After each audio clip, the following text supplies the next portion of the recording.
the little girl went to the countryside for the first time. She was surprised to find that a car had come to pick her up. It turned out that the girl was from a welfare institution. There were 2 adoption agreements in front of her. One was from the richest man's family, but although they were rich, the family rules were strict. The other was from a rural area. The family was not wealthy, but they lived a happy life. While the girl was hesitating, a big hand took away the adoption agreement from the richest man's family. The person coming was a scheming woman. She said she was going to the richest man's family. In her previous life, it was the little girl going to the richest man's family. She had refused the rural adoption, ended up working as a massage therapist. So in this life, she took the initiative to snatch the adoption agreement, and the girl had to set off on the road to the countryside. But the car turned a corner and left her behind, revealing an old man leading an ox behind.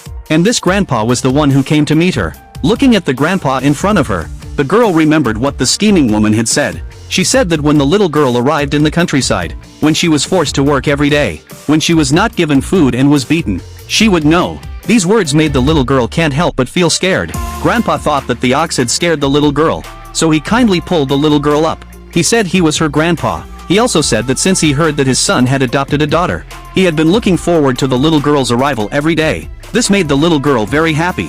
Soon, the grandfather and granddaughter got familiar with each other.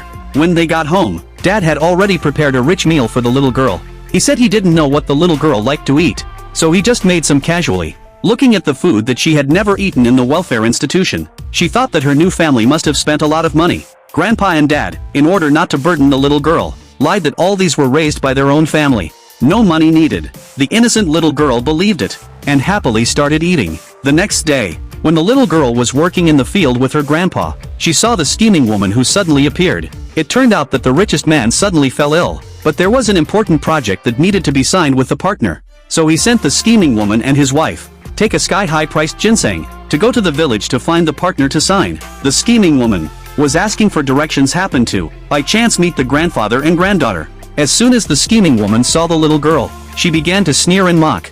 She said the little girl was born with a lowly fate. And the richest man's wife also said, "I think there are bugs on the little girl." This made Grandpa very unhappy, told them not to talk nonsense. Seeing this, the little girl asked Grandpa not to pay attention to them, saying that she was going to pull Grandpa away. But the scheming woman wanted them to stay and lead the way. During the dispute, the sky-high priced ginseng unfortunately fell to the ground. But the scheming woman thought it was all the little girl's fault, and asked the little girl to compensate. If she didn't compensate, she would find someone to put the little girl in jail.